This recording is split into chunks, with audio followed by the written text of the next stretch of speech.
warahmatullahi wabarakatuh. Waalaikumsalam warahmatullahi wabarakatuh. Wassalatu wassalamu ala asyrafil anbiya'i wal mursalin wa ala alihi washabihi ajmain. Amma ba'du.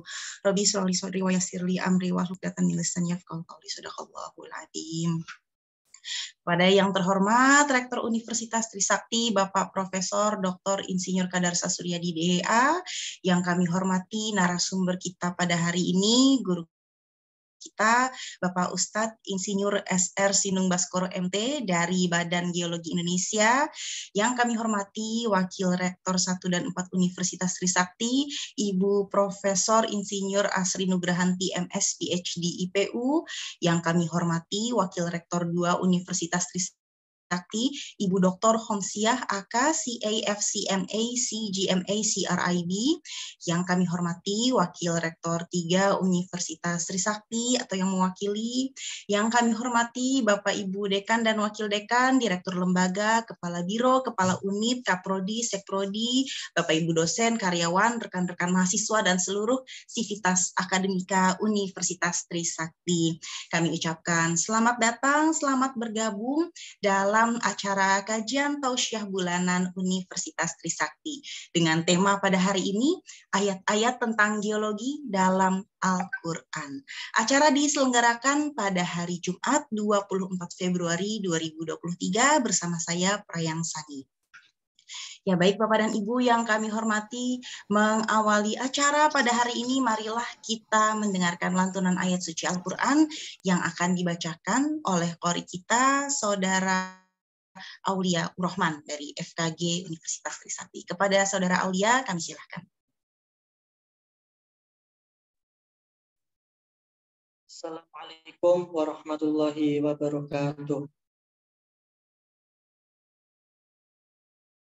A'udzu billahi minasy syaithanir rajim.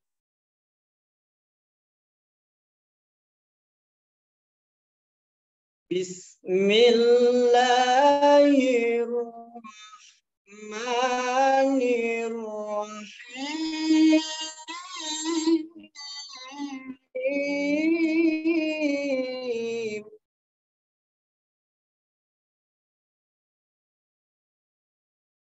Idza zulzilatil ardu zilzalaha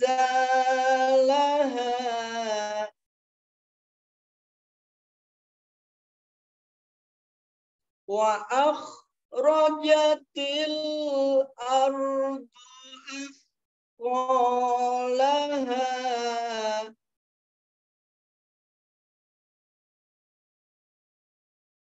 wa qala al-insanu ma laha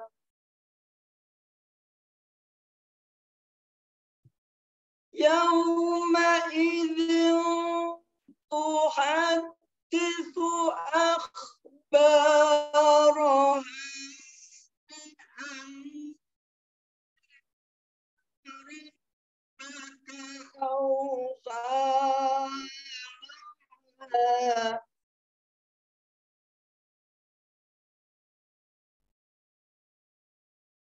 yawma idzin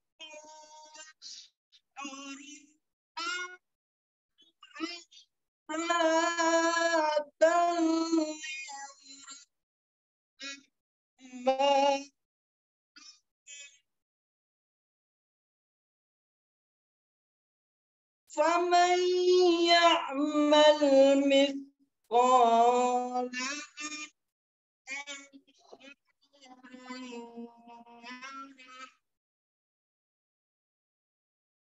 ومن يعمل مثقال ذرة شرا يره Sadaqallahul Azim. Aku berlindung kepada Allah dari godaan syaitan yang terkutuk. Dengan nama Allah yang Maha Pengasih, lagi Maha Penyayang. Apabila bumi diguncangkan dengan guncangan yang dahsyat, dan bumi telah mengeluarkan beban-beban berat yang dikandungnya, dan manusia bertanya, apa yang terjadi pada bumi ini? Pada hari itu, bumi menyampaikan beritanya, karena sesungguhnya Tuhanmu telah memerintahkan yang demikian itu padanya.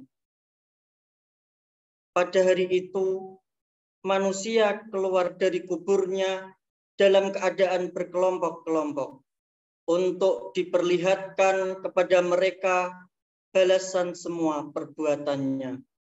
Maka barang siapa mengerjakan kebaikan seberat zarrah, niscaya dia akan melihat balasannya. Dan barang siapa mengerjakan kejahatan seberat zarrah, niscaya dia akan melihat balasannya. Maha benar Allah dengan segala firman-Nya. Wassalamualaikum warahmatullahi wabarakatuh. Waalaikumsalam warahmatullahi wabarakatuh. Baik, terima kasih kepada Saudara Aulia. Semoga bagi yang membacakan dan juga bagi kita yang mendengarkan senantiasa mendapat pahala dari Allah Subhanahu wa taala. Amin, amin, amin ya rabbal alamin. Baik Bapak dan Ibu yang dirahmati Allah Subhanahu wa taala, untuk agenda selanjutnya marilah kita mendengarkan tausiah yang akan disampaikan oleh narasumber kita, guru kita Bapak Ustadz Insinyur SR Sinung Baskoro MT dengan tema ayat-ayat tentang geologi dalam Al-Qur'an. Insya Allah, tabarakallah, luar biasa sekali Bapak Ibu. Dan sebelum kita serahkan kepada narasumber, izinkan kami untuk membacakan CV dari beliau, dan saya mohon izin sejenak untuk share screen.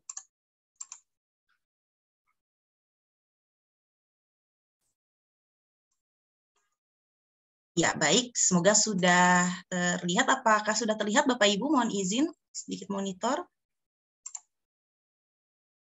Sudah, Mbak. Siap, terima kasih Bapak. Ya, Bapak Insinyur SR Sinung Baskoro MT, selaku Ketua Tim Kerja Pemetaan Pusat Survei Geologi, Badan Geologi, Kementerian ESDM.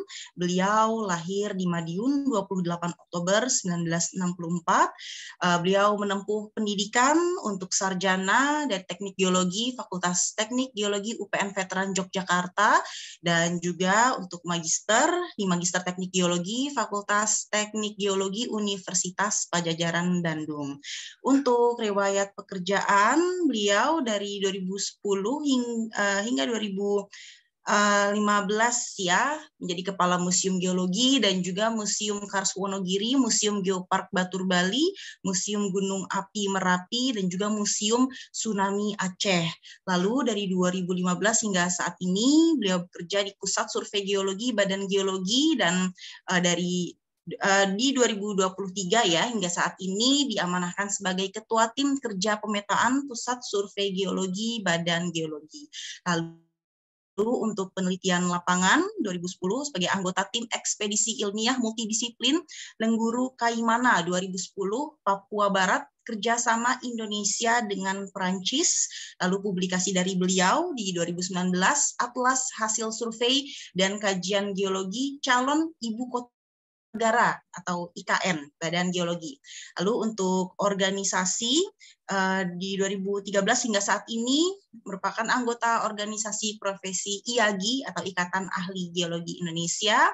Di 2019 hingga saat ini sebagai Ketua DKM Al-Hidayah Badan Geologi Kementerian ESDM, pengelola kajian dan diskusi ASIK atau Al-Hidayah Sharing Islamic Knowledge. Lalu di 2020 hingga saat ini sebagai pengurus organisasi profesi MAGI atau Masyarakat Geowisata Indonesia. Dan penghargaan yang telah diraih oleh beliau pada tahun 2018 yakni IAGI Awards bidang sosialisasi sejarah kegeologian dari PP IAGI. Masya Allah, tabarakallah, luar biasa sekali pengalaman dan juga prestasi yang telah diraih oleh narasumber kita. Dan tentunya Bapak Ibu, tanpa berpanjang lebar lagi, langsung kami serahkan kepada narasumber. Kami silahkan Pak Sinung Baskoro, mohon untuk tasyah dan juga pencerahannya. Oke, terima kasih MC. Assalamualaikum warahmatullahi wabarakatuh. Waalaikumsalam. Salam sehat dan sejahtera untuk semuanya, terutama yang hadir di sini yang terlihat di saya, Ibu Khomsyah, Pak Burhanuddin. Tadi mohon maaf ini tidak terlihat semuanya. Ya, semua sivitas akademika di Universitas Trisakti yang dirahmati Allah, dan mungkin juga ada masyarakat umum ya yang diundang ya. Mungkin pertama-tama ini saya ingin menyampaikan disclaimer dulu nih, saya ini bukan ustadz ya. Ini ya kebetulan aja belajar agama, itu pun juga saya bukan dari madrasah maupun pesantren, juga enggak kuliah di UIN gitu kan. Ya, apa yang akan kami sampaikan di sini ini mungkin lebih kepada pendekatan ilmiah terhadap ayat-ayat Al-Quran ya. Mudah-mudahan bukan sebuah cocokologi. Ini yang mungkin sering menjadi pro kontra di antara kita ya. Baik, mungkin kita bisa mulai. Sebentar, saya share screen dulu.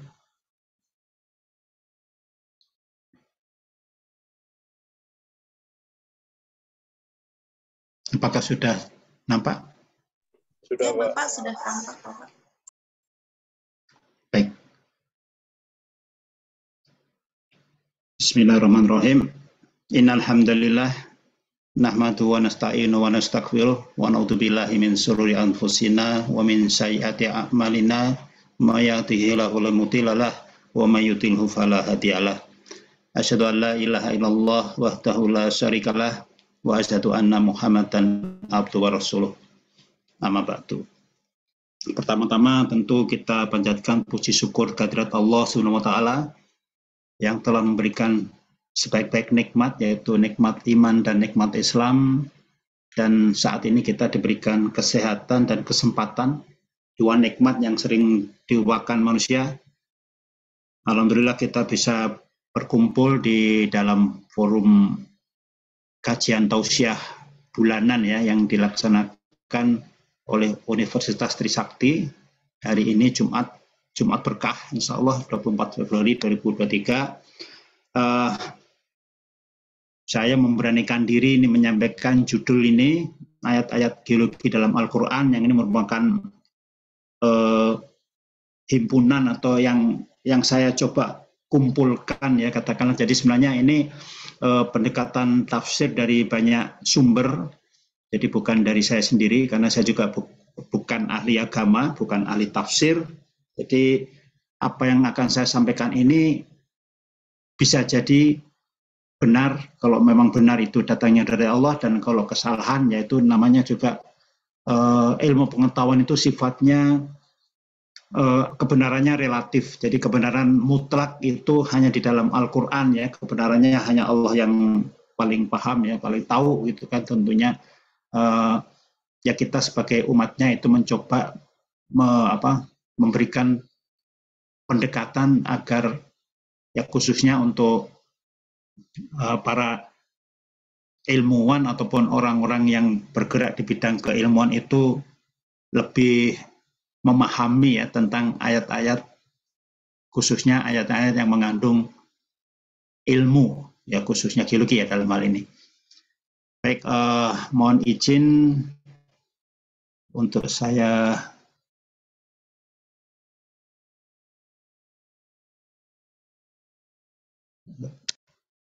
oke.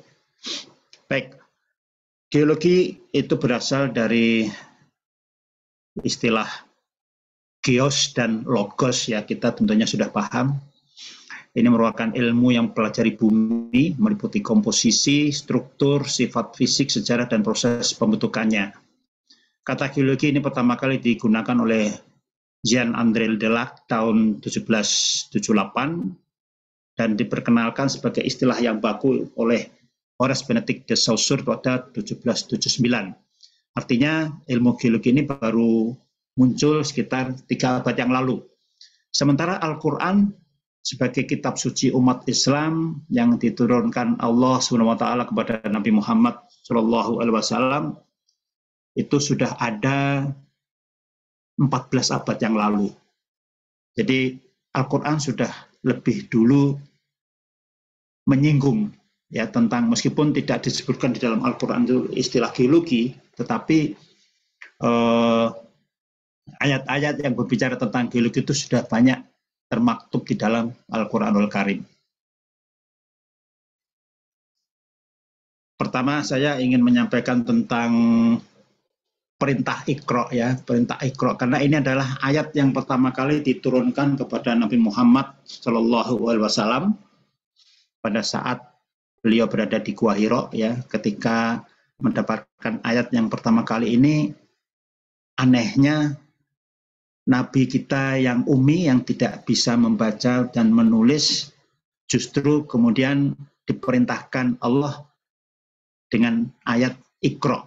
Pertama kali, Bismillahirrahmanirrahim, Iqra bismi rabbikal ladzi khalaq. Bacalah dengan menyebut nama Rabbmu yang menciptakan. Khalaqal insana min 'alaq, yang telah menciptakan manusia dengan segumpal darah. Iqra wa rabbukal akram. Bacalah dan Rabbmu lah yang paling pemurah. Alladzi 'allama bil qalam, yang mengajar manusia dengan perantaraan kalam. Alamal insana ma lam ya'lam. Dia mengajarkan kepada manusia apa yang tidak diketahuinya. Ini dapat dimaknai bahwa umat Islam itu harus pintar, harus rajin membaca, mau belajar dan mau berpikir.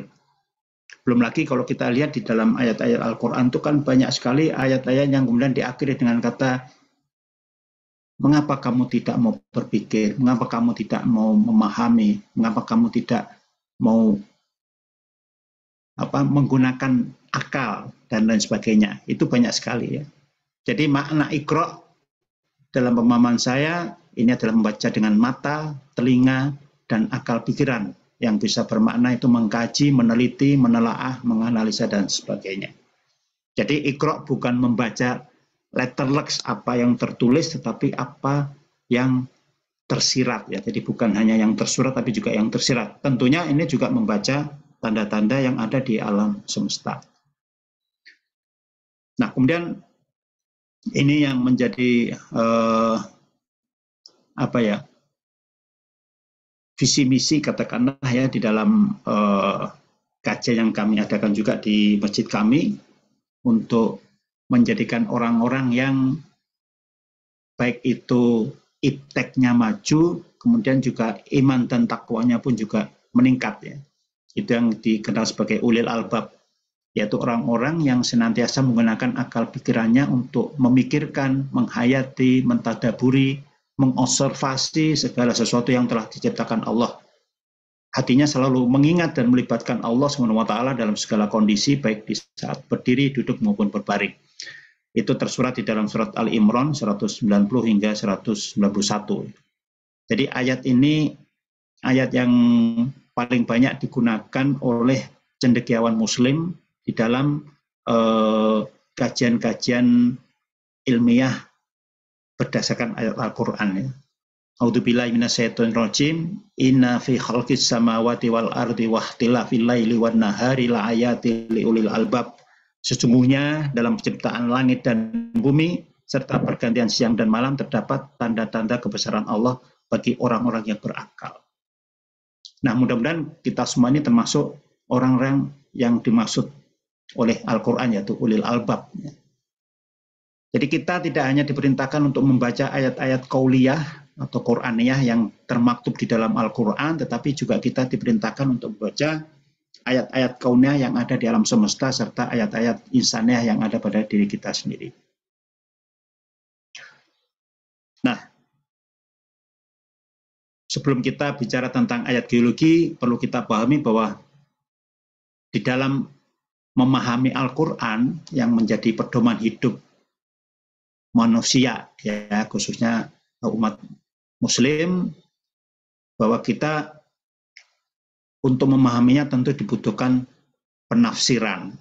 Nah, penafsiran ini ada beberapa metode baik itu metode tahlili, ijmali, muqorin maupun maudhu'i ya. Sedangkan coraknya itu ada corak tafsir lugawi, fikhi, ilmi, falsafi, tarbawi, iktiqodi, adabi istimai, dan sufi. Yang akan saya sampaikan ini lebih kepada corak tafsir ilmi atau corak ilmiah, yaitu penafsiran Al-Quran dalam hubungannya dengan ilmu pengetahuan atau sains, penafsiran terhadap ayat-ayat kauniyah yang sesuai dengan perkembangan ilmu pengetahuan dan hasil penelitian terkini. Nah, tentunya sifatnya relatif ya kebenarannya. Ayat Al-Qur'annya itu tidak akan pernah berubah dan kebenarannya mutlak, tetapi penafsiran terhadap ayat tersebut itu sangat tergantung perkembangan ilmu pengetahuan ya. Saat ini mungkin itu yang benar. Seperti tadi disampaikan oleh qori kita, ada istilah zaroh. Zaroh itu kan sering diartikan sebagai biji sawi, sesuatu yang sangat kecil pada saat itu. Tetapi kemudian perkembangan ilmu pengetahuan ada yang menyebutkan, oh zaroh ini mungkin yang dimaksud adalah atom, karena atom itu bagian terkecil. Ternyata atom pun dapat dipecah lagi menjadi kuak. Ya. Nah, mungkin kuak yang dimaksud Allah, walau alam ya. Nah, jadi seperti yang ada di paparan di bagian kiri atas ya, pendekatan tafsir ini bisa dipahami di sini bahwa para ulama memandang Al-Quran itu multidimensi ya, seperti permata. Jadi dia bisa dilihat dari berbagai sudut pandang, perspektif ya, maksudnya dapat dipahami dari berbagai segi, dan setiap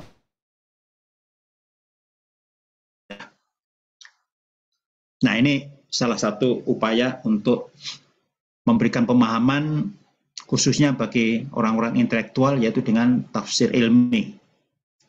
Nah ini salah satu tokohnya yang mempelopori tafsir ilmi itu adalah Syekh Tantawi Jauhari. Dia seorang cendekiawan muslim dari Mesir yang terkenal dengan kitab yang dikeluarkannya, yaitu kitab Al-Jawahir fi Tafsir Al-Quranul Karim ya. Kitab ini menyampaikan bahwa setidaknya di dalam Al-Quran itu terdapat 150 ayat tentang fikih dan 750 ayat tentang sains. Artinya ayat-ayat tentang sains atau tafsir, ayat-ayat ilmiah maksud saya, itu lebih banyak 5 kali dibanding ayat-ayat fikih. Ini kan berarti umat Islam tuh harus pinter kan, jangan sampai ketinggalan dengan umat-umat non-muslim ya, khususnya ilmuwan-ilmuwannya gitu. Jadi diharapkan dengan tafsir ilmi ini seorang cendekiawan muslim itu dapat mendapatkan temuan-temuan baru gitu kan. Sering kita dengar ada sebuah temuan yang ditemukan oleh ilmuwan non-muslim dan kemudian kita baru terperangah atau terperanjat, ternyata apa yang disampaikan oleh ilmuwan tersebut sudah tertulis di dalam Al-Quran 14 abad yang lalu. Nah, kita sebagai umat muslim, kenapa bukan munculnya dari cendekiawan muslim? Kan mestinya temuan-temuan ilmiah itu, apalagi kita yang memiliki kitabnya, memiliki Al-Quran, yang di situ sudah tertulis banyak ayat-ayat ilmiah, semestinya kan temuan-temuan itu bisa muncul dari dunia muslim. Ya mungkin kalau zamannya Ibnu Sina, ya, zamannya Biruni dan cendekiawan muslim yang dulu pernah berjaya, itu memang banyak sekali ya teman-teman ilmiah. Baik, Al-Quran ini adalah sumber ilmu pengetahuannya, tetapi Al-Quran bukan sebuah buku sains atau ensiklopedia, tetapi Al-Quran mengandung berbagai sumber ilmu pengetahuan ya. Dari mulai astronomi, politik, fisika, kimia, biologi, termasuk geologi, nah itu ada di dalam Al-Quran. Bahkan ya inilah salah satu kemukjizatan dari kitab Al-Quran yang sifatnya maknawiyah ya. Kemukjizatan Al-Quran ini bersifat umum, kemudian imaterial atau rohani, dan eternal atau kekal, sehingga merupakan pedoman hidup yang berlaku sepanjang masa. Kalau mukjizat zaman-zaman Nabi dulu misalnya mukjizat Nabi Musa membelah lautan itu hanya terjadi pada saat itu dan itu tidak akan terulang. Mukjizat Nabi Ibrahim tidak terbakar oleh api itu pun hanya terjadi pada saat itu dan itu pun juga tidak akan terulang. Sementara mukjizat Al-Qur'an ini akan terus berlaku sepanjang masa. Imam Al-Ghazali pernah menyampaikan bahwa segala macam ilmu pengetahuan baik yang terdahulu masih ada ataupun telah punah maupun yang kemudian baik yang telah diketahui maupun belum, semua bersumber dari Al-Qur'anul Karim.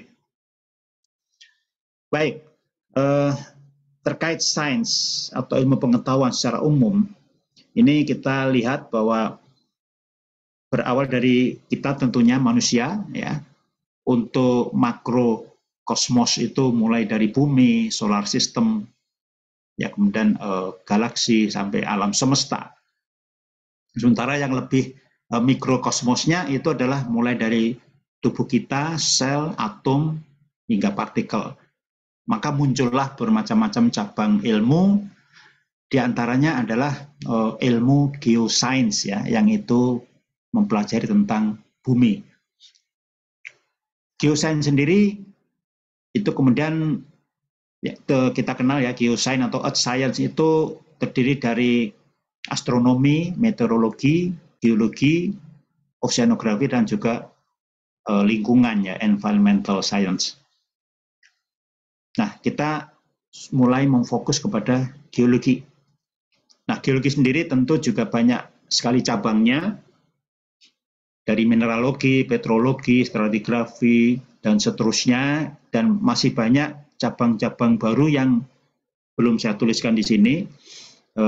Tentunya ini sebuah perkembangan ilmu pengetahuan yang itu adalah bagian dari perintah Allah juga untuk terus menggunakan akal kita untuk mempelajari apa yang terjadi di antara langit dan bumi ini. Baik, kita mulai masuki materi kita, ya. Mulai dari terbentuknya alam semesta yang kita kenal dengan teori Big Bang, yang terjadi kira-kira kalau dihitung dari kondisi sekarang, itu adalah sekitar 13,7 miliar tahun yang lalu, ya. Ini present day, di sebelah sini, ya. Oh, sebentar ini.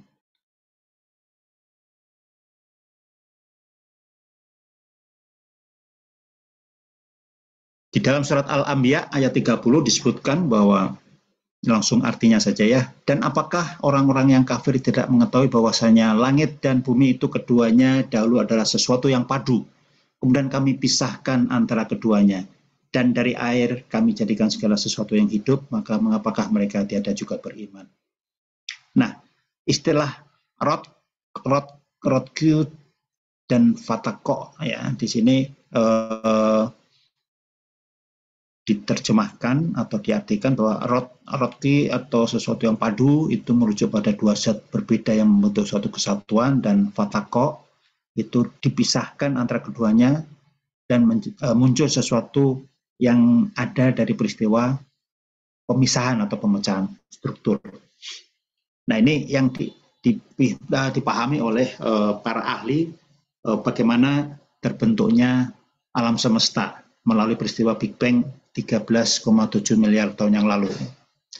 Selanjutnya, terbentuknya tata surya, ya, termasuk di dalamnya yaitu planet bumi kita. Kita kenal ada salah satu teori nebula. Ya.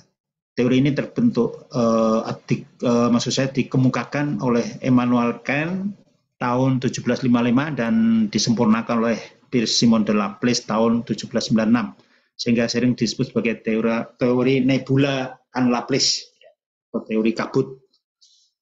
Nah, sementara Al-Quran pun sudah menyebutkan istilah kabut ini disebut sebagai ad-dukhon. Dalam surat Fussilat ayat 11 disampaikan, kemudian dia menuju langit, dan langit itu masih berupa kabut atau asap. Lalu dia berfirman kepadanya dan kepada bumi,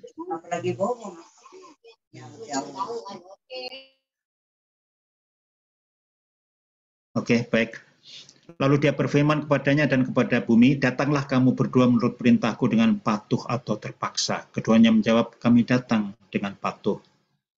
Nah, istilah dukhon ini kalau dalam bahasa Arab itu artinya adalah asap, uap atau gas. Secara majasi, dukhon ini dimaknai sebagai pembentuk alam semesta dan itu sudah terjadi. Tetapi secara hakiki, dukhon di dalam Al-Quran juga dimaknai sebagai sesuatu yang belum terjadi, yaitu nanti salah satu tanda datangnya kiamat kubro. Nah, ya kita ketahui di dalam ilustrasi yang sebelah kiri ini kan bahwa tata surya kita itu terbentuk dari gumpalan kabut ya, yang pekat, panas, berputar, berpilin, dan kemudian akhirnya mengalami pemadatan, di mana bagian intinya itu kemudian kita kenal sebagai matahari, dan bagian-bagian yang mengelilinginya itu nanti kemudian menjadi planet-planet ya. Nah, dalam proses ini kan kita tahu bahwa semua planet itu kan tentu bentuknya bulat ya. Oke, kita lanjut. Di dalam Al-Quran juga ada ayat yang membicarakan tentang terbentuknya langit dan bumi ini dalam 6 masa. 6 masa atau sitati ayam ini memang banyak pendekatan tafsirnya ya. Kalau ahli fisika tentu dia memberikan pendekatan yang berbeda, ahli astronomi pun juga memberikan pendekatan yang berbeda. Di dalam geologi juga kita kenal ada 6 masa terbentuknya langit dan bumi, yaitu masa awal atau azoikum, itu masa sebelum adanya kehidupan. Kemudian masa kedua ada arkeozoikum atau arkean, itu masa kehidupan primitif. Kemudian proterozoikum, masa kehidupan awal. Kemudian memasuki masa paleozoikum, mesozoikum, dan kenozoikum yang kita kenal sebagai masa mulai ada fosil-fosil ya, karena sebelum itu sangat jarang ditemukan fosil, dan fosil ini memberikan bukti adanya kehidupan. Seperti tersurat di dalam surat Qaf ayat 38, dan sungguh kami telah menciptakan langit dan bumi dan apa yang ada di antara keduanya dalam 6 masa, dan kami tidak merasa lebih sedikit pun. Walau alam, ya ini sebuah bumi khususnya dan kehidupan yang ada di atasnya itu dalam 6 masa yang kita kenal. Kebetulan juga penyebutannya masa ya di kita ya, merupakan bagian dari kriptozoikum ada 3 masa dan fanerozoikum ada 3 masa. Nah, kemudian Al-Quran pun juga menyebut di dalam surat At-Tolak ayat 12, Allah lah yang menciptakan 7 langit dan seperti itu pula bumi. Perintah Allah berlaku padanya agar kamu mengetahui bahwasanya Allah Maha Kuasa atas segala sesuatu dan sesungguhnya Allah ilmunya benar-benar meliputi segala sesuatu. Nah, di sini 7 lapis langit ya. Ahli baru bisa mengungkap 7 lapis langit ini sebenarnya baru sebatas lapisan atmosfer yang merupakan bagian dari langit dunia. Di mana ada 7 lapis memang, ada troposfer, stratosfer, ozonosfer, mesosfer, termosfer, ionosfer, hingga eksosfer. Namun para ilmuwan masih pro kontra tentunya, masih belum sanggup mengungkap 7 lapis langit sebagaimana yang dikisahkan di dalam perjalanan Isra Mi'raj Nabi Muhammad ya pada 27 Rajab itu, di mana Nabi bertemu Nabi Adam di langit ke-1, kemudian Nabi Yahya dan Isa di langit kedua, Nabi Yusuf, Nabi Idris, Harun, hingga Sidratul Muntaha. Nah, ini ilmu belum sanggup untuk mengungkapnya. Bahkan mungkin juga sampai kapanpun, karena itu sudah di luar ruang dan waktu ya. Baik, kita lanjut. Kalau tadi 7 lapis langit, nah ini 7 lapis bumi, sebagaimana juga ayatnya sama yang tadi At-Tolak 12 ya, bahwa Allah menciptakan 7 langit dan seperti itu pula bumi. Artinya bumi pun juga ada 7 lapis. di mana lapisan yang kita kenal paling luar itu adalah kerak bumi, yang dibedakan menjadi kerak samudra dan benua ya. Kemudian di bawahnya ada selubung paling atas atau uppermost mantle, kemudian di bawahnya ada asthenosphere, kemudian ada upper mantle, lower mantle, outer core dan inner core. Walau alam ya. Ini banyak versi, ada yang membaginya lebih dari 7 ya. Tetapi sebagai umat muslim tentunya kita lebih percaya dengan apa yang dikatakan dalam Al-Qur'an 7 lapis ya, berarti inilah yang lebih pas dengan yang tersurat di dalam Al-Qur'an. Nah, kemudian mengenai perdebatan ya, apakah bumi kita ini bulat atau datar? Yang menyatakan datar pun dia berasumsi dari sumber Al-Quran yang menyebutkan bahwa bumi itu berbentuk hamparan ya. Jadi pada saat November 2018 itu pernah ada konferensi para penganut bumi datar, dan saat itu ada ahli Al-Quran dari Indonesia, Dr. Kiai Haji Ahsin Sahko Muhammad, itu yang menyatakan bahwa bumi itu bulat. Kalau dilihat dengan pandangan mata, ibaratnya semut berada di permukaan bola raksasa, maka dia akan melihat seolah-olah bola itu datar. Tapi dari pandangan keseluruhan, itu apalagi Al-Quran pun juga menyebutkan di dalam salah satu ayatnya, Az-Zumar ya, ayat 5, dia menciptakan langit dan bumi dengan tujuan yang benar. Dia menutupkan malam atas siang dan menutupkan siang atas malam. Dan menundukkan matahari dan bulan masing-masing berjalan menurut waktu yang ditentukan.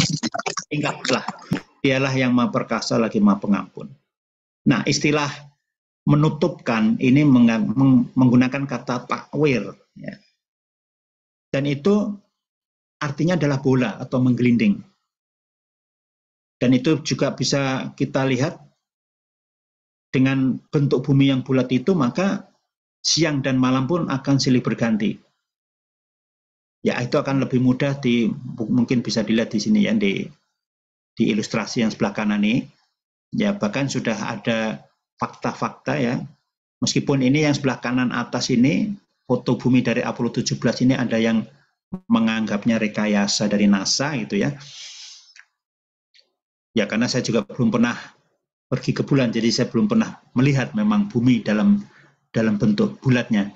Tetapi di antara 5 fakta ini, saya yang sangat tertarik adalah dengan fakta gerhana bulan. Kalau kita lihat gerhana bulan, itu bayangan bumi yang menutup bulan itu bentuknya melengkung kan. Bentuk melengkung ini kan sebagai indikasi bahwa memang bumi kita bentuknya bulat. Jadi 5 fakta ini tentu ya, selain tadi perbedaan zona waktu ya, karena kalau bumi datar itu akan sulit menjelaskan tentang adanya beda zona waktu atau perubahan siang dan malam. Dan seperti tadi di saat terbentuknya tata surya, itu kan karena kalau bagi yang percaya tentunya ya, tentunya bumi itu bersama-sama dengan planet yang lain itu bentuknya relatif bulat ya.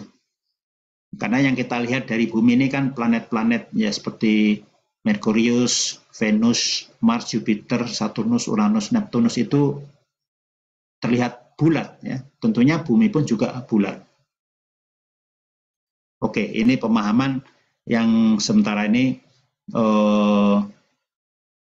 masih pro kontra ya, bagi yang penganut bumi datar itu menggunakan ayat Al-Quran yang bahwa bumi itu berbentuk hamparan ya. Walau alam ya. Baik, sekarang kita melihat tentang teori penggabungan benua atau continental drift theory yang pernah disampaikan oleh Alfred Lothar Wegener tahun 1915 dalam bukunya The Origin of Continents and Ocean, bahwa beliau berteori bahwa awalnya permukaan bumi itu hanya satu benua raksasa yang dinamakan Pangea. Jadi teori ini juga suka disebut sebagai teori Pangea. Pangea kemudian mengalami pemisahan, di bagian utara menjadi Laurasia dan selatan menjadi Gondwana, dan begitu seterusnya sampai kondisi saat ini yang kita kenal ya. Ini di sini ada ilustrasi Earth Today. Al-Quran sudah menyebutkan di dalam surat Abasa ayat 26, kemudian kami belah bumi dengan sebaik-baiknya.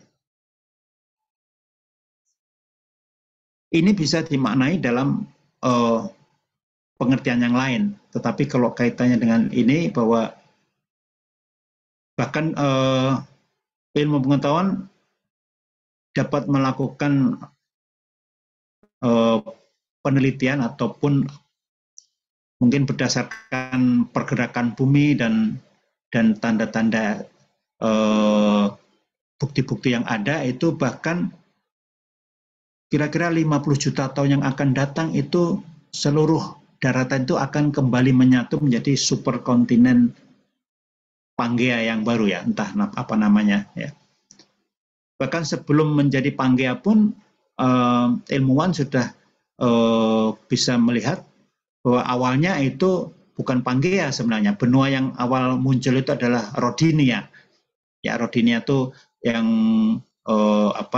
lebih awal. Jadi sebelum 225 juta tahun yang lalu. Ya, kalau ini kan hanya teori Pangea ya. Memang yang namanya teori itu dia bisa berubah ya ketika ada temuan-temuan baru yang kemudian menyanggah atau menganulir ya tentang kebenaran teori tersebut. Teori ini kemudian berkembang menjadi teori tektonik lempeng ya, plate tectonic teori yang kita kenal sekarang ya, bahwa gerak bumi kita itu bergerak termasuk di dalamnya itu lempeng benua maupun lempeng samudra. Di sini sebagai contoh Kepulauan Indonesia itu yang dihimpit atau ditekan dari arah selatan. Ini ada lempeng Indo-Australia yang bergerak 71 mm per tahun, sedangkan ada lempeng Pasifik yang bergerak relatif ke barat dengan kecepatan 110 mm per tahun. Kalau kita lihat ilustrasi animasi yang sebelah kanan ya, di sini bahwa gunung-gunung itu kan juga ikut bergerak tentunya karena dia berada di atas lempeng-lempeng tektonik tadi. Sehingga gunung pun seolah-olah berjalan dengan sangat lambat. Ya karena pergerakan lempeng 71 mm per tahun ataupun 110 mm per tahun ini tentu tidak bisa kita amati ya, tapi bisa dihitung. Al-Quran pun juga sudah menyebutkan di dalam surat An-Naml ayat 88, dan kamu lihat gunung-gunung itu, kamu sangka dia tetap di tempatnya, padahal ia berjalan seperti jalannya awan. Begitulah perbuatan Allah yang membuat dengan kokoh tiap-tiap sesuatu. Sesungguhnya Allah Maha mengetahui apa yang kamu kerjakan. Selanjutnya,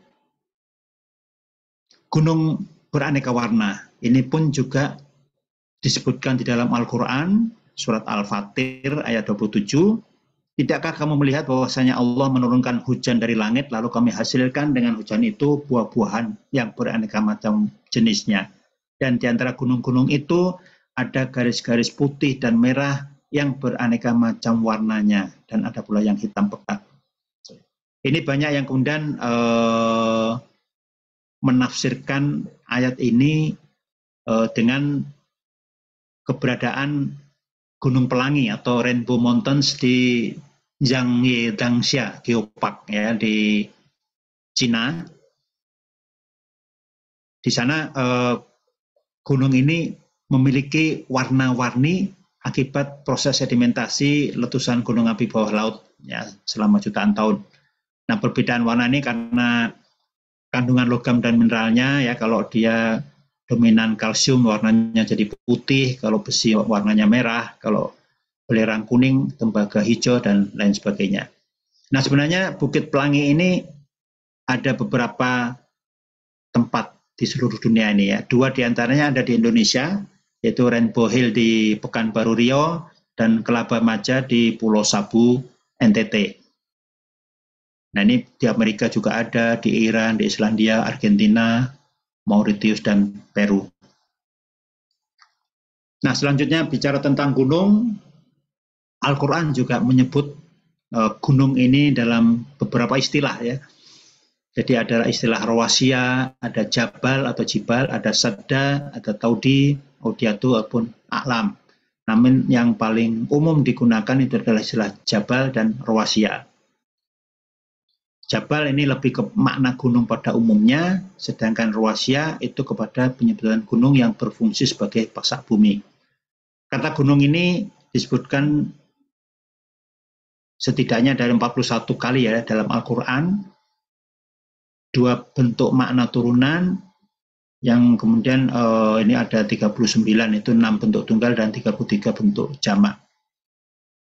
Al-Quran menyebutkan banyak sekali sebenarnya ayatnya, ini hanya saya masukkan 2 saja ini, dalam surat Al-Ghasyiyah 19, dan gunung-gunung bagaimana ditegakkan, dan surat An-Naziat, dan gunung-gunung dia pancangkan dengan teguh. Ini bersambung dengan fungsi gunung sebagai pasak.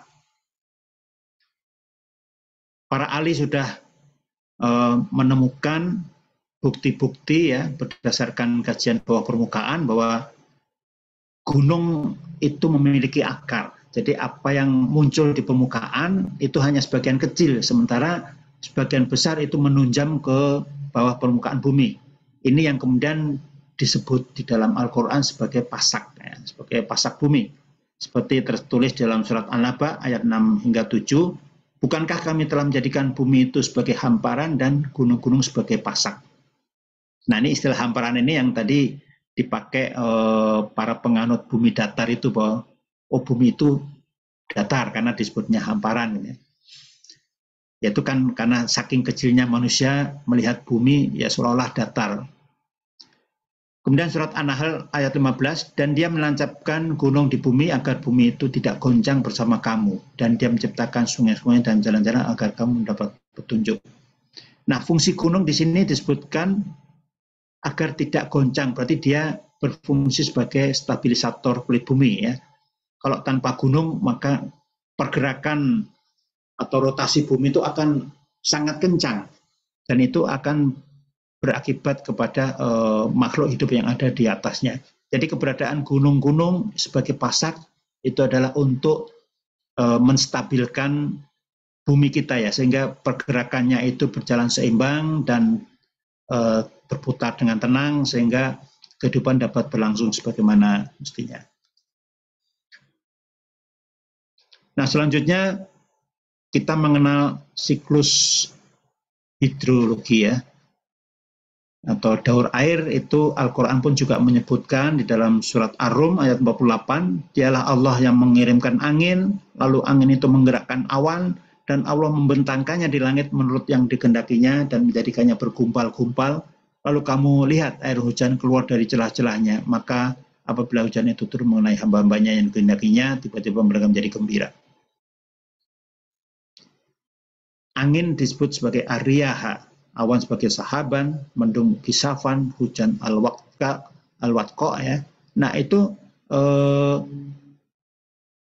sudah tersebut di dalam Al-Quran, dan ini ada kaitannya dengan ayat-ayat yang lain ya tentang daur air ya. Kita lihat berikutnya, tentang sumber air pun juga disebutkan dalam Al-Quran, surat Az-Zumar ayat 21. Apakah kamu tidak memperhatikan bahwa sesungguhnya Allah menurunkan air dari langit, maka diaturnya menjadi sumber-sumber air di bumi, dan ditumbuhkannya dengan air itu tanam-tanaman yang bermacam-macam warnanya, dan seterusnya ya.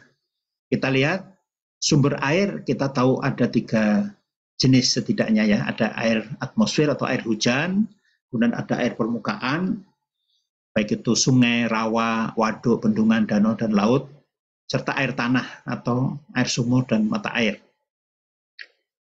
Kalau berdasarkan terjadinya itu ada sumber air alami maupun sumber air buatan.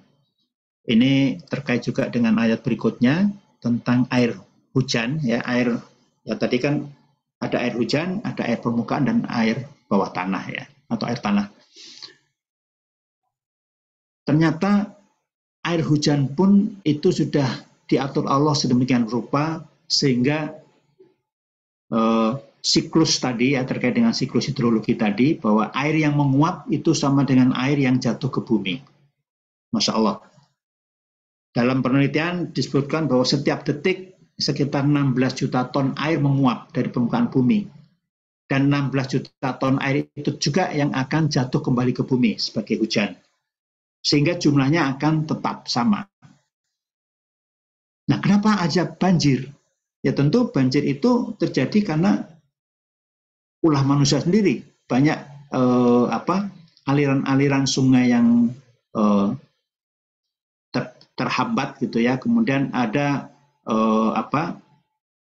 permukaan yang setelah jadi perumahan, misalnya dia banyak yang kemudian di plester, di aspal dan lain sebagainya, sehingga jalan untuk air itu masuk ke dalam bumi ini terhambat.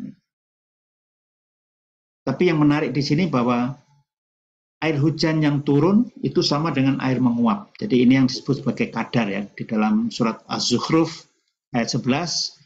Dan yang menurunkan air dari langit menurut kadar yang diperlukan. Lalu kami hidupkan dengan air itu negeri yang mati, seperti itulah kami akan keluarkan dari dalam kubur. Ini untuk air hujan. Kemudian air permukaan. Kita mengenal di dalam surat Al-Baqarah 74. Kemudian setelah itu hati menjadi keras seperti batu, bahkan lebih keras lagi. Padahal di antara batu-batu itu sungguh ada yang mengalir sungai-sungai daripadanya. Dan di antaranya sungguh ada yang terbelah lalu keluar mata air daripadanya. Dan di antaranya sungguh ada yang meluncur jatuh karena takut kepada Allah. Dan Allah sekali-kali tidak lengah dari apa yang kamu kerjakan.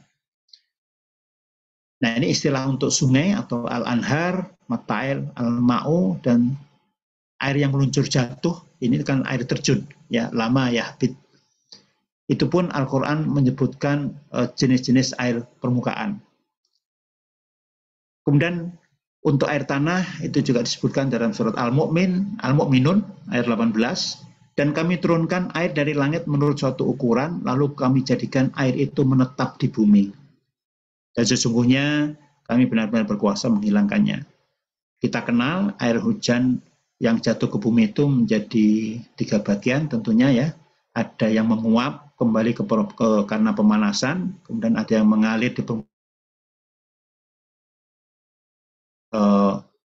ataupun air yang lain yang di permukaannya. Kemudian ada yang meresap ke dalam tanah yang itu kemudian menjadi air tanah. Air tanah pun kita kenal, ada air tanah dangkal atau freatis dan ada air tanah dalam atau artesis. Nah, terkait artesis pun ini juga ada dalam Al-Quran. Sebagaimana surat Al-Qamar ayat 12, dan kami jadikan bumi memancarkan mata air. Maka bertemulah air-air itu untuk suatu urusan yang sungguh telah ditetapkan. Jadi mata air ini bisa terpancar ya karena tekanan yang cukup kuat ya, karena posisinya ya seperti kita lihat ini di ilustrasi ini, ada mata air artesis dan juga ada sumur artesis. Nah, kita berpindah ke laut saya sekarang ya. Di lautan itu tentu kita di antara jamaah tentunya ada yang sudah tahu ya tentang bukti ini yang ditemukan oleh para ahli, dan ternyata ini sudah disebutkan di dalam Al-Quran ya. Surat Ar-Rahman ayat 19 hingga 20, dia membiarkan 2 lautan yang mengalir yang kemudian keduanya bertemu. Di antara keduanya ada batas yang tidak dilampaui oleh masing-masing. Di dalam kitab tafsir Mafatihul Ghaib ya, Fakhruddin Ar-Razi menafsirkan Marojal Bahrain ini sebagai 2 air laut yang bertemu dan berdampingan. Karena pada dasarnya memiliki karakteristik yang berbeda ya, sehingga dia tidak bercampur ya. Hal itu karena salinitasnya, suhu, massa, densitas dan sebagainya. Bahkan tafsir Kemenak pun menyebutkan bahwa faktor yang menyebabkan air 2 lautan ini tidak bercampur itu karena tekanan air, rotasi bumi, topografi dasar laut, rapat massa, temperatur suhu udara, dan perbedaan iklim maupun material lain. Nah, berdasarkan bukti yang kita lihat, itu secara umum Samudra Atlantik dan Laut Mediterania itu ternyata memiliki perbedaan suhu ya untuk yang Mediterania ini lebih hangat ya, suhunya 11,5 derajat Celcius, sementara yang Atlantik ini di bawah suhu yang Mediterania ya, sekitar 10 derajat Celcius. Salinitasnya pun juga di bawah 36 per mil. Kalau yang Mediterania ini lebih tinggi salinitasnya dan juga kepadatannya juga lebih tinggi. Jadi ini salah satu faktor kenapa secara ilmiah faktor yang menyebabkan dua air laut ini tidak bertemu. Tapi yang pasti ini semua adalah karena kehendak Allah ya. Allah yang menghendaki membuat batas di antara dua lautan ini ya.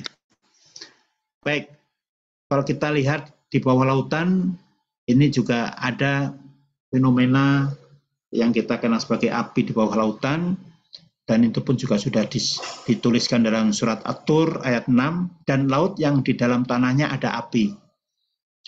Dan ini para ahli ya saat itu, ahli geologi dari Rusia, Anatol Bagovich dan Yuri Bogdanov, juga ilmuwan dari Amerika, mereka menemukan adanya gunung-gunung api bawah laut. Yang ternyata di situ ada magma ya, yang suhunya mencapai 231 derajat Celcius, di mana magma itu tidak sanggup untuk memanaskan air laut, dan air laut pun tidak sanggup untuk memadamkan api dari panas magma tersebut. Ini sebuah keajaiban yang luar biasa, dan perlu diketahui di Indonesia itu ada 8 gunung api bawah laut ya. Ini yang ditemukan di Sulawesi Utara, dan perairan Barat Sumatera, dan di Nusa Tenggara Timur. Ada 8 ya saat ini yang sudah ditemukan. Nah, sekarang kita berbicara tentang kebencanaan. Di dalam Al-Quran pun juga banyak ayat-ayat tentang kebencanaan, seperti surat At-Takwir ayat 3, dan apabila gunung-gunung dihancurkan. Kita tahu letusan gunung itu ada yang seperti yang kiri bawah ini adalah letusan Merapi, yang ada Wedus Gembelnya ya. Kemudian ada ini Krakatau yang letusan Stromboli, dan ada letusan Plenian ya. Ini Tambora, ini ilustrasi dari Tambora ya. Jadi letusan gunung itu pun juga banyak ayat yang memang sebagian besar ayat-ayat di situ digambarkan apabila gunung-gunung ini dihancurkan, itu adalah suasana nanti kiamat ya. Nah, sementara bisa kita bayangkan kalau sekarang aja gunung meletus itu kita sudah ada kiamat sugro. Nah, nanti pada saat kiamat kubro itu mungkin gunung-gunung ini akan meletus bersamaan. Wallahu a'lam.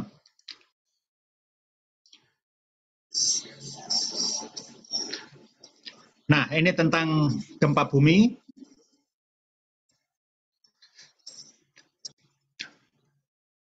Di dalam surat Al-Zalzalah ya,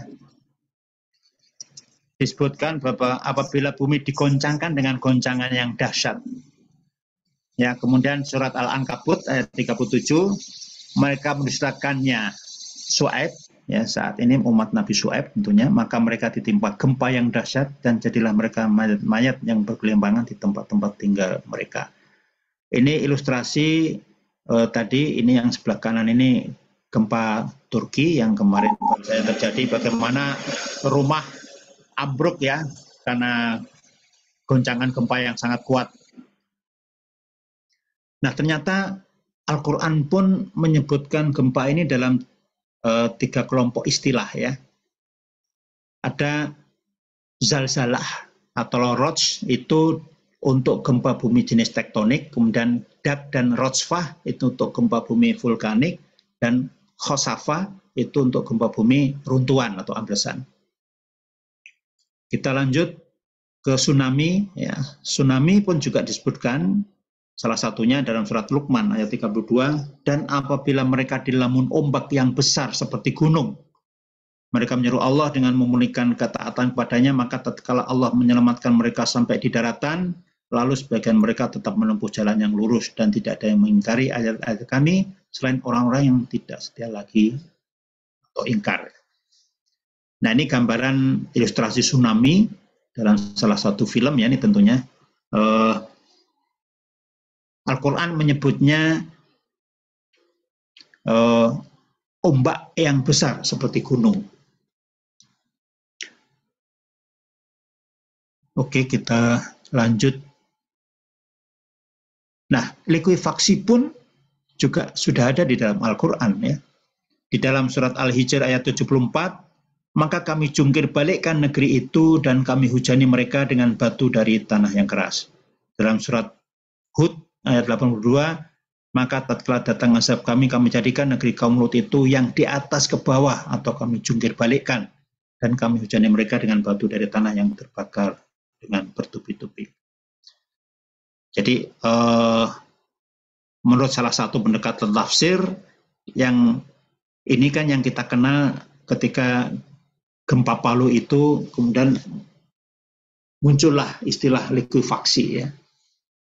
Meskipun likuifaksi ini sudah dikenal sejak lama, tetapi mulai dikenal masyarakat itu pada saat gempa Palu karena peristiwanya yang sangat masif ya.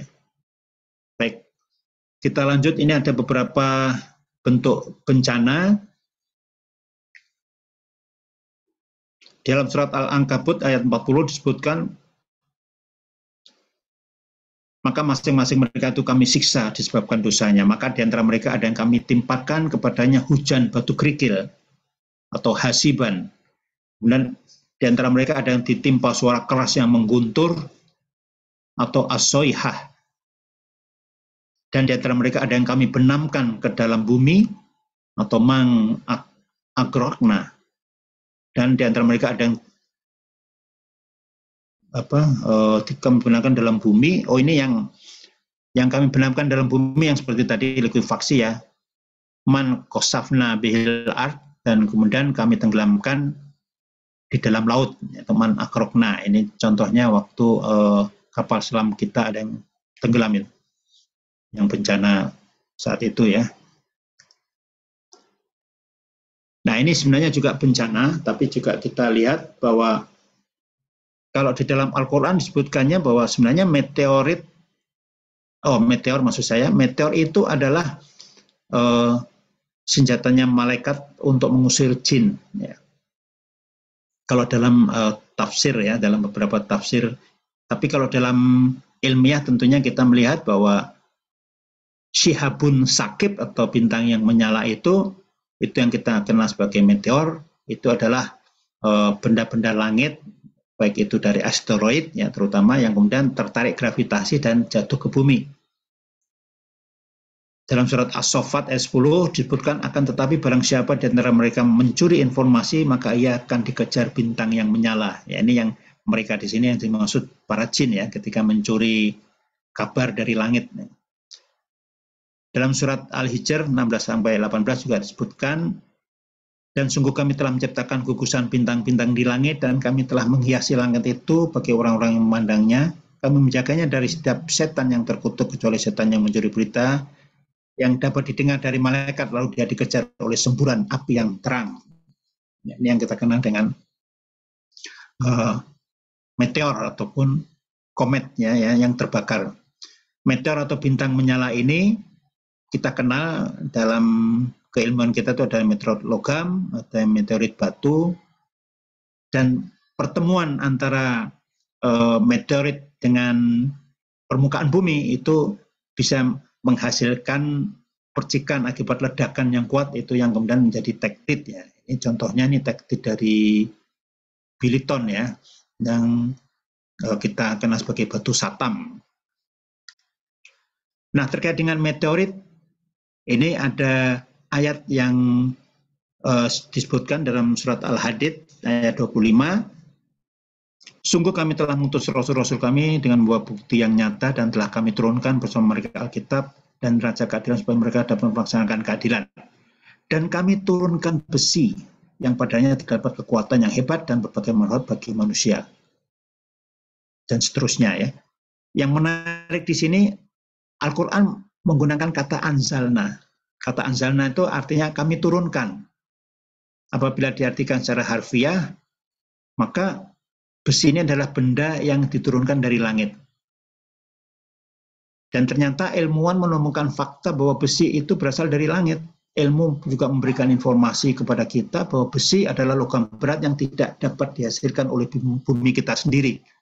Jadi lebih tepatnya besi itu berasal dari meteorit besi tadi ya, yang merupakan bagian dari asteroid, yang bisa jadi dia merupakan inti-inti planet yang sudah pecah ya, yang kemudian menabrak bumi dan kemudian tersimpan di dalam bumi.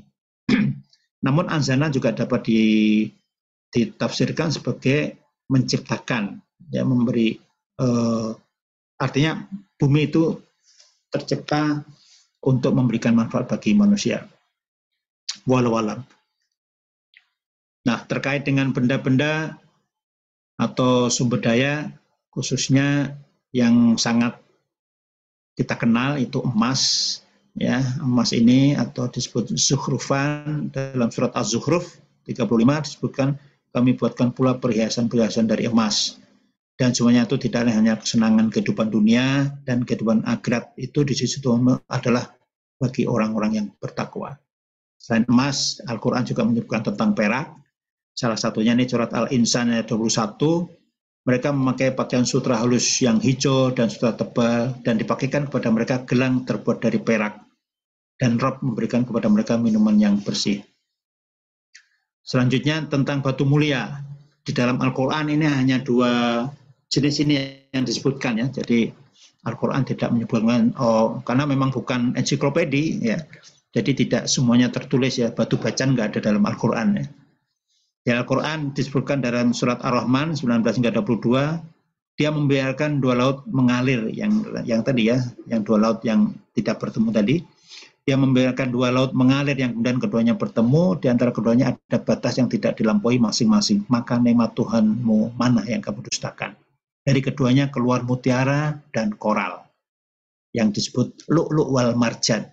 Ya, lu'lu' itu mutiara yang warnanya putih, dan marjan itu koral yang warnanya merah. Jadi koral ini istilah internasional. Kalau di India disebut munga, di Sanskertanya perawal, di negara Islam disebut sebagai marjan. Nah, sekarang kita beralih kepada fosil. Dalam surat Al-Isra ayat 49-50, dan mereka berkata, apabila kami telah menjadi tulang belulang dan benda-benda yang hancur, apakah kami benar-benar akan dibangkitkan sebagai makhluk yang baru? Katakanlah Muhammad, jadilah kamu batu atau besi. Nah, menjadi batu itu adalah proses pemfosilan yang kita kenal ya, di dalam geologi, bahwa fosil itu sisa, bekas atau jejak kehidupan yang terawetkan secara alamiah. Secara alamiah itu umumnya dia mengalami proses pembatuan ya, menjadi batu. Nah, ini contoh aja. Kemudian terkait dengan fosil, ini yang menarik tentunya, yang juga pro kontra hingga sekarang, tentang fosil manusia purba ya. Di dalam Al-Quran surat Al-Baqarah ayat 30 itu sudah disebutkan, ingatlah ketika Tuhanmu berfirman kepada para malaikat, sesungguhnya aku hendak menjadikan seorang khalifah di muka bumi. Mereka berkata, mengapa engkau hendak menjadikan di sana orang yang membuat kerusakan dan di sana menumpahkan darah? Padahal kami senantiasa bertasbih dengan memuji engkau dan mensucikan engkau. Tuhan berfirman, sesungguhnya aku mengetahui apa yang tidak kamu ketahui. Di sini seolah-olah malaikat protes ya. Mengapa Allah hendak menciptakan Adam? Sementara di muka bumi itu sudah ada sejenis manusia yang membuat kerusakan dan saling menumpahkan darah. Nah, ini ada yang mentafsirkannya ya, itu bahwa sebelum manusia diciptakan itu sudah ada makhluk yang mendiami bumi kita, yaitu manusia purba. Kalau dalam tafsir Jalalain itu disebutkan bahwa makhluk itu adalah para jin. Tapi ilmu pengetahuan menemukan banyak bukti fosil ya, bahwa sebelum zamannya Nabi Adam ya, Nabi Adam itu diperkirakan 10.000 tahun yang lalu ya, berdasarkan bukti-bukti arkeologinya. Artinya pada saat anak Nabi Adam ya, Qabil dan Habil itu kan di situ digambarkan mereka mempersembahkan hewan buruan yang kemudian dibakar, yang satu asapnya lurus tembus ke langit ya, yang satu asapnya istilah Jawanya mubat mabit ya, karena kena angin gitu, jadi tidak diterima Allah seperti itu. Itu sudah merupakan gambaran bahwa zaman Nabi Adam itulah zaman berburu ya.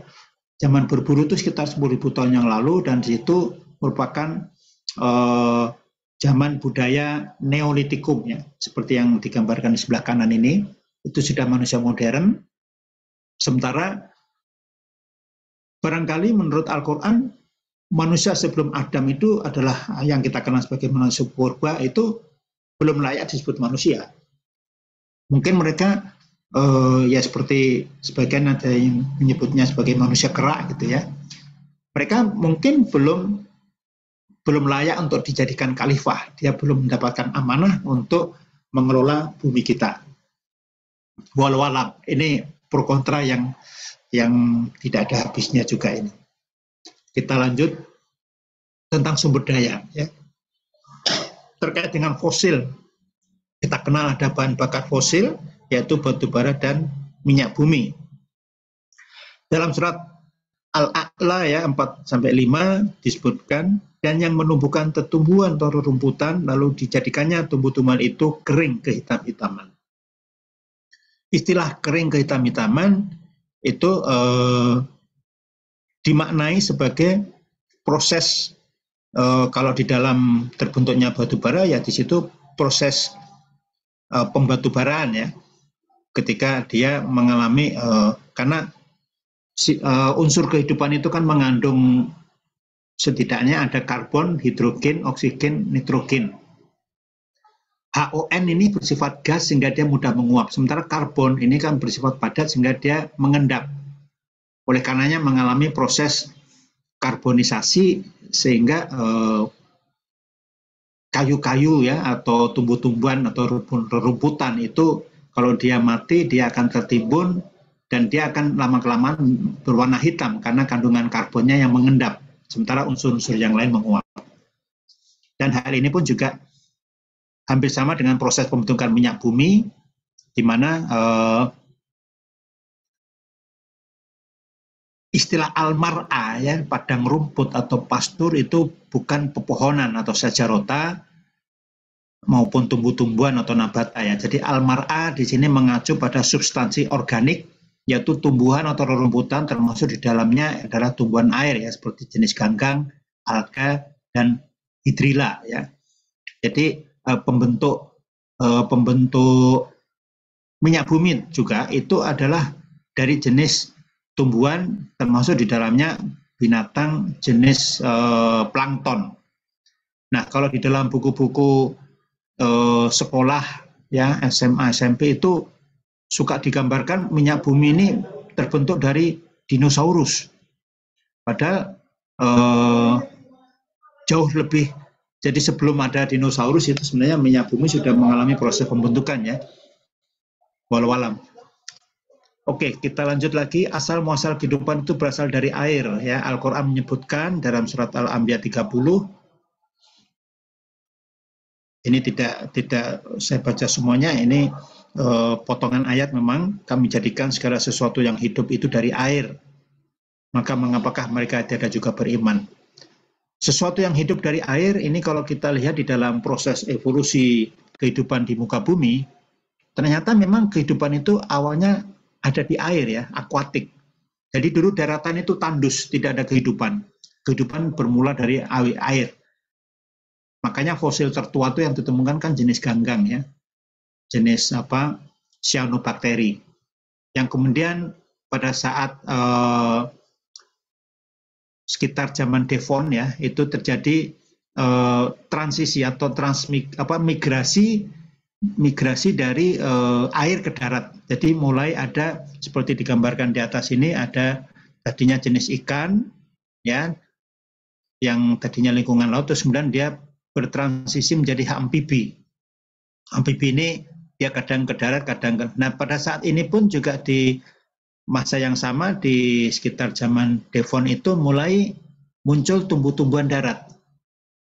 Ya, jenis-jenis tumbuhan darat. Jadi kehidupan pun berevolusi dari air ke darat. Artinya dimulai dari air.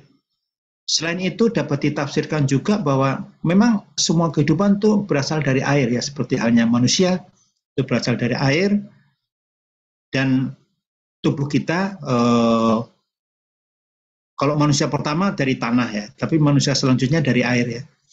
Air memiliki peranan penting dalam proses pembentukan sel yang merupakan bagian terkecil makhluk hidup, ya. Jadi dalam setiap makhluk hidup itu 80% terdiri dari air, ya.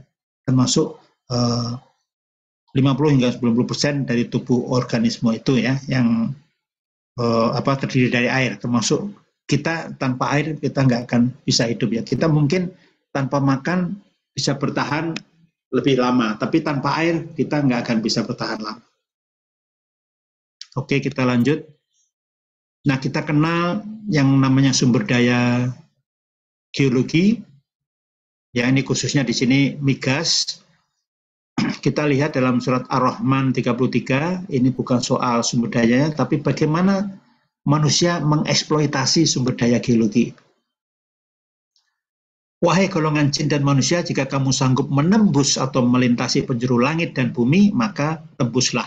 Kamu tidak akan mampu menembusnya kecuali dengan kekuatan atau sultan.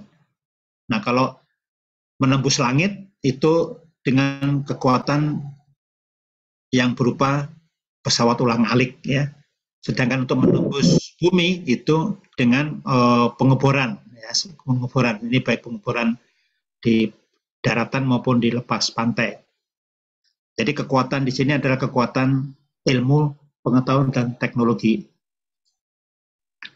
Nah, kemudian terkait dengan lingkungan hidup kita, itu ada perintah kepada manusia untuk berlaku adil dan seimbang. Sehingga dalam melakukan atau dalam memanfaatkan bumi itu tidak boleh melampaui batas, ya. Dalam surat Ar-Rahman disebutkan, dan Allah telah meninggikan langit dan menciptakan keseimbangan agar kamu jangan merusak keseimbangan itu, dan tegakkanlah keseimbangan itu dengan adil dan janganlah kamu mengurangi keseimbangan itu. Jadi ketika kita mengeksploitasi sebuah lingkungan pertambangan misalnya, nah jangan lupa reklamasinya, ya, untuk mengembalikan kondisinya. Kalau tidak akan terjadi kerusakan. Singkatnya seperti itu, ya. Sehingga sebagai manusia yang ditugaskan sebagai khalifah di muka bumi ini, tugas kita adalah menjaga, memelihara, mengelola, dan melestarikan bumi ini agar tidak rusak dan bisa terus memberikan manfaat bagi kehidupan kita sebagai manusia. Dalam surat Al-A'raf 56 disebutkan, dan janganlah kamu membuat kerusakan di muka bumi setelah Allah menciptakannya dengan baik, dan berdoalah kepadanya dengan rasa takut tidak akan diterima dan harapan akan dikabulkan. Sesungguhnya rahmat Allah amat dekat kepada orang-orang yang berbuat baik. Ini salah satu contoh warisan geologi atau situs-situs geologi yang unik dan langka. Itu perlu dikonservasi karena dia bermanfaat untuk pendidikan, penelitian, dan geowisata maupun geopark. Baik, sebagai penutup, ini adalah salah satu kebesaran Allah yang terlihat di dalam sayatan Masral batubara. Jadi sayatan yang sangat kecil yang hanya bisa dilihat dengan mikroskop dengan pembesaran 500 kali, ya. Saat itu adalah seorang mahasiswa yang kemudian melakukan penelitian dari sampel-sampel Masral batubara, dan subhanallah ada pengamat saya itu Ibu Nining, ya, dari Tekmira itu yang menemukan lafaz Allah di dalam sayatan Masral batubara tersebut.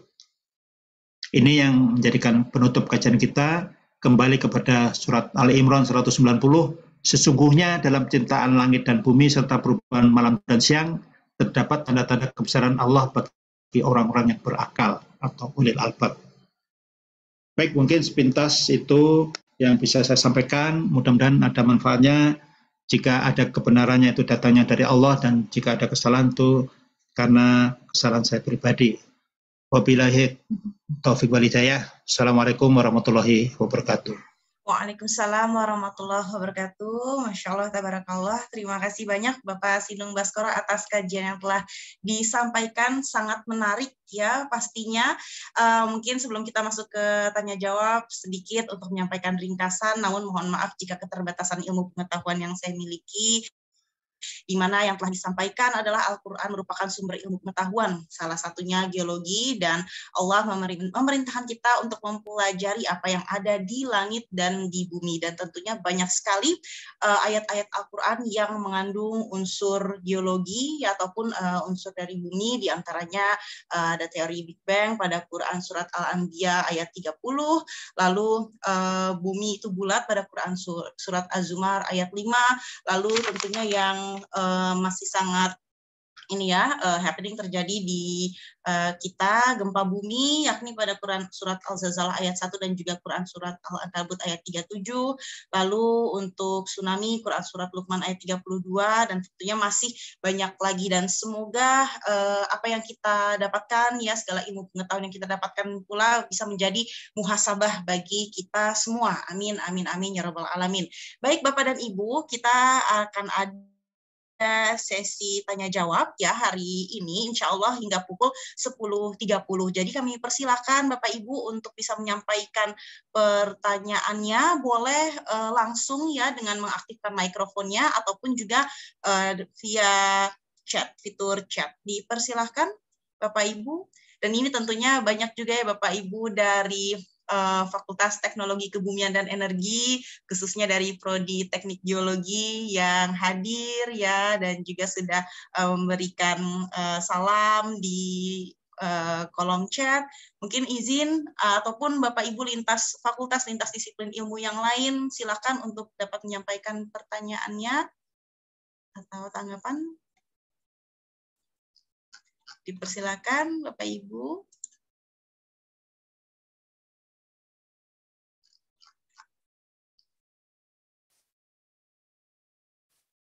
Iya, biasanya nih, ya silakan. Mungkin ada atau mungkin boleh diawali Bu Komsia, silakan Ibu. Pak Sinung, Assalamualaikum warahmatullahi wabarakatuh. Waalaikumsalam warahmatullahi. Ya Allah, betapa Al-Quran itu sebetulnya sudah menjelaskan tentang fenomena alam begitu ya Pak Sinung ya. Nah, kalau saya kan tidak tahu tentang yang tadi ilmu geologi itu kan saya sangat awam ya. Tapi bagaimana kita itu gimana? Kalau saya memahami di dalam Al-Quran gitu ya. Kalau saya membaca terjemahan Al-Quran gitu. Nah ini sampai ke seperti yang disampaikan oleh Pak Sinung tadi nih. Ini gimana nggak nyampe gitu Pak Sinung saya nih. Saya kalau baca ya terjemahannya begitu gitu ya. Tapi tadi kan luar biasa sebetulnya ya. Luar biasa sekali yang disampaikan oleh Pak Sinung nih. Gimana nih cara memahami Al-Quran sampai mendalam tentang alam semesta lah gitu ya, alam semesta bagaimana tadi luar biasa, saya terperangah gitu ya, lah mendengarkan pemaparan dari Pak Sinung. Begitu Pak Sinung, gimana Pak Sinung, mohon pencerahan. Terima kasih. Baik Bu, terima kasih. Oh ini mohon maaf, ini video saya kayaknya ada ini ya, bergerak-gerak ya. Ya betul ya, gerak-gerak Bro. Ya. Oke, baik. Ya saya pun juga masih belajar ya Bu ya. Jadi saya tertarik dengan tafsir ilmi ya, karena ini sebagai contoh lah kalau di bidang kedokteran misalnya atau kesehatan ya. Al-Quran itu kan menyebutkan ayat-ayat yang mungkin kalau ditafsirkan oleh para ahli tafsir ya mungkin kurang mendalam ya, mohon maaf ya. Jadi misalnya kenapa Al-Quran menyebutkan madu, jahe, kemudian habatus sauda, zaitun, itu kan pasti ada kelebihan dari bidang kesehatan, dan itu hanya dokter yang bisa memberikan penjelasan. Nah tentu ayat-ayat tentang geologi tadi, tentunya para ahli kebumian yang bisa memberikan penjelasan lebih lanjut. Makanya ya ini sekalian promosi ya barangkali ya. Makanya saya tertarik mengadakan kajian asik ya Bu setiap Ahad pagi itu yang ya karena dari Masjid Al-Hidayah Sharing Islamic Knowledge. Sengaja kami mengundang ahli-ahli kebumian yang tadinya hanya dari Indonesia tapi juga bergabung juga dari Malaysia ya. Nah ini termasuk Pak Burhan ini saya mengundang ini sebenarnya malah saya yang diundang duluan. Mereka ada yang kemudian mengalami pengalaman religius gitu ya.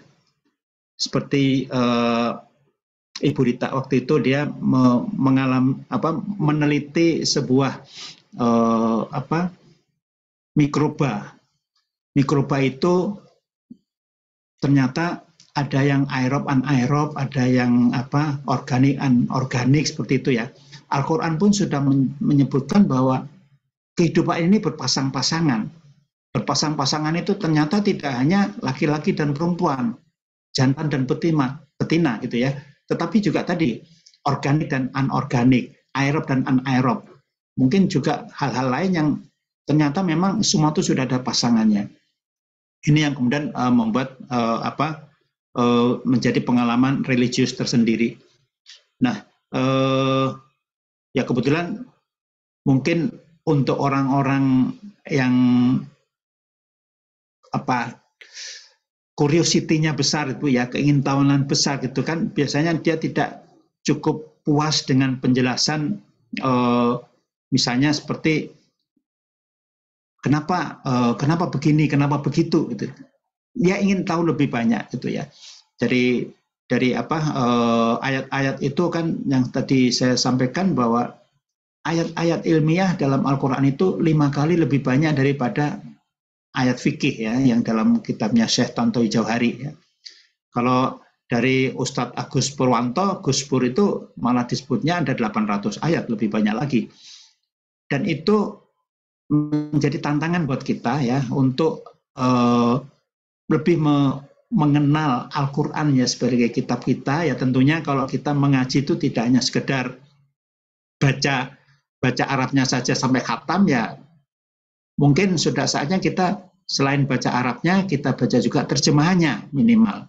Syukur-syukur dengan tafsirnya ya. Kitab-kitab tafsir itu sudah banyak yang online ya. Tafsir Ibnu Katsir, Jalalain atau yang lain. Nah itu dan tentunya tafsir ilmi ini juga Kementerian Agama sudah mengeluarkan ya. Di situ sudah melibatkan banyak ahli ya.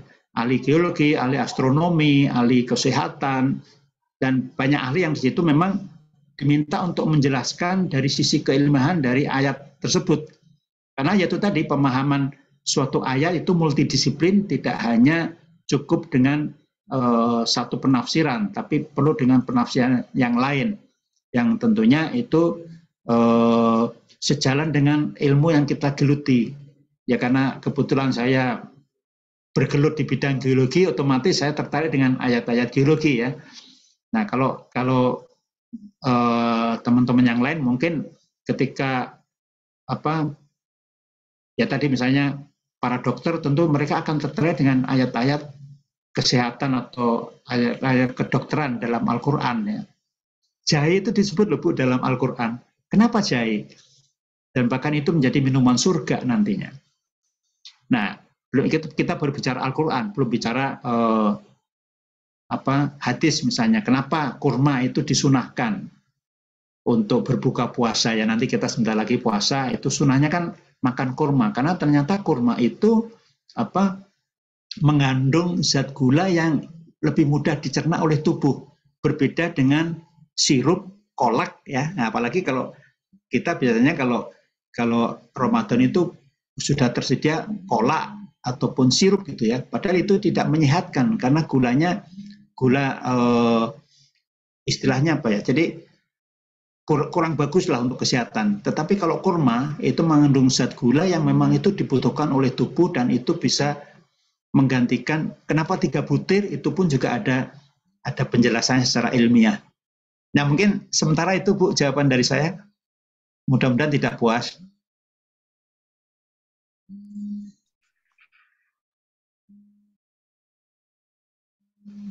Ya, terima kasih banyak Pak Sinung dan Bu Khomsia. Terima kasih banyak Ibu atas pertanyaan yang telah disampaikan. Monggo Bu.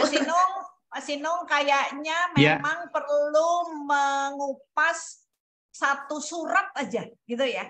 Tadi kan banyak ayat-ayat. Dibahas benar gitu kali ya, mungkin ya. Dibahas betul gitu baru deh. Kalau ini tadi kan banyak secara umum begitu aja udah luar biasa. Nanti satu ayat dikupas tuntas gitu ya Pak Sinung. Jangan bosan ya Pak Sinung ya. Ya mungkin akan lebih baik mengundang yang lebih ahli lagi. Saya kan hanya belajar kulitnya saja nih Bu. Kalau ingin mengupas lebih dalam ya harus yang sudah spesialis gitu kan. Mungkin yang sudah profesor, saya rasa ya, yang sudah profesor itu akan lebih cocok, Bu. Ya, baik. Terima kasih. Kami persilakan Bapak Ibu yang ingin menyampaikan pertanyaannya, monggo. Ya, mungkin sambil menunggu, mohon izin Pak Sinung, tadi banyak yang menyampaikan ke saya bahwa tertarik dengan slide yang Bapak sampaikan tadi. Mungkin mohon izin Bapak jika berkenan untuk bisa di-share PPT-nya. Mohon izin. Oke, nanti saya kirim kemana ya? Oh ya, mungkin bisa ke Bu Khomsia, bagaimana Ibu? Oh ya, baik, nanti saya kirim ke Bu Khomsia ya, Bu, ininya. Ya, siap, baik. Bahan paparan tadi. Siap, terima kasih banyak Pak Sinung. Iya, Bapak Ibu dipersilahkan, kita masih sampai 10.30 untuk sesi tanya jawab. Silakan Bapak Ibu.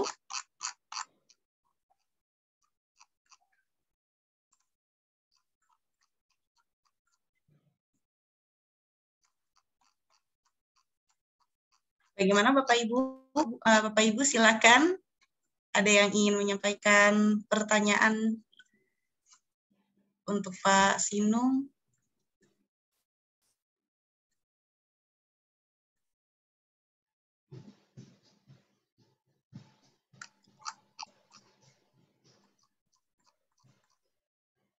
Ya, nampaknya memang ya.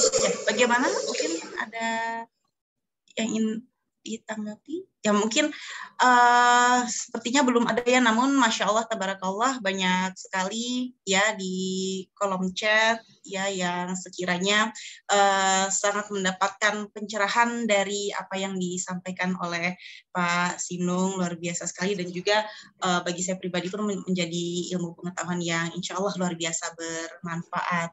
Ya mungkin apabila oh ya, sebentar saya cek terlebih dahulu. Oh ya, terima kasih ya tentunya. Baik, apabila memang tidak ada pertanyaan dari Bapak Ibu, baik secara langsung maupun kolom chat, mungkin izin untuk dapat kita tutup kajian hari ini ya Bapak Ibu, dan sebelumnya mungkin Pak Sinung dapat memimpin doa penutup untuk hari ini. Kami persilakan Bapak. Baik, oke, terima kasih. Mungkin doa selamat saja ya buat kita semua. Hamdan syakirin, hamdan na'imin, hamdan yuafi ni'amah wa yukafi majidah. Ya Rabbana lakal hamdu kama yanbaghi li jalali wajhikal karim wa azimi sultanik. Allahumma sholli ala Muhammadin wa ala ali sayyidina Muhammad. Allahumma inna salamatan fid din wa afiatan fil jasadi wa syadatan fil ilmi wa barakatan fil rizki wa tobatan qoblal maut wa rahmatan indal maut wa maghfiratan ba'dal maut. Allahumma hawin alina fi sakaratil maut wa najata minan nar wal afwa indal hisab. Rabbana la tuzigh qulubana ba'da idh hadaitana wa hab lana min ladunka rahmah innaka antal wahhab. Rabbana atina fid dunya hasanah wa fil akhirati hasanah wa qina adzabannar. Subhana rabbika rabbil izzati amma yasifun wassalamun alal mursalin walhamdulillahi rabbil alamin.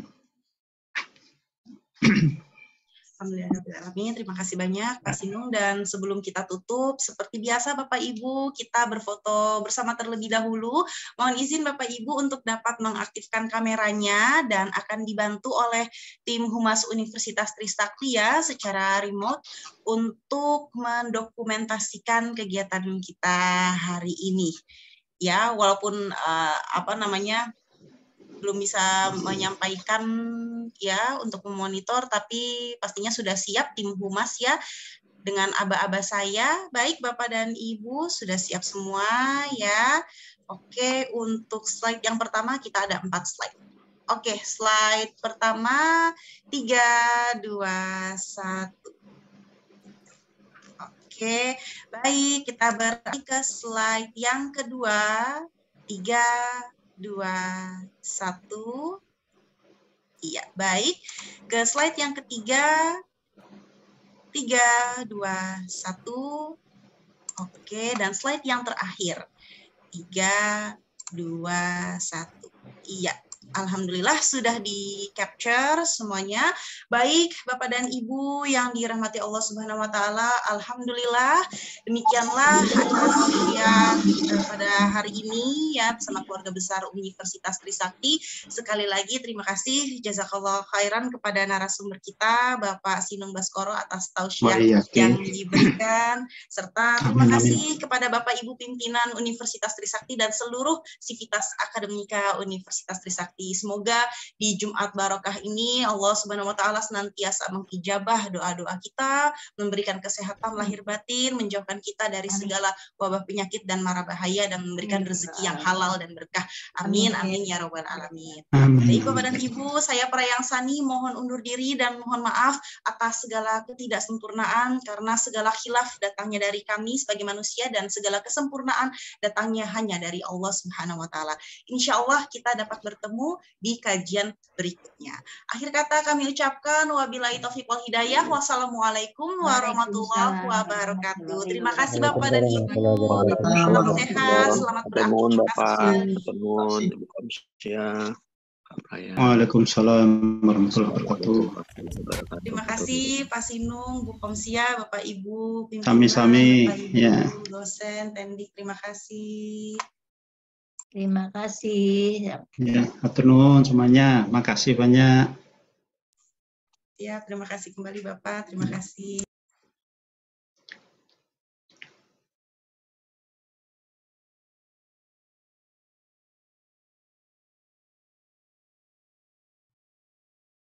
Izin pamit. Assalamualaikum. Waalaikumsalam warahmatullahi wabarakatuh. Mohon izin live Bapak Ibu.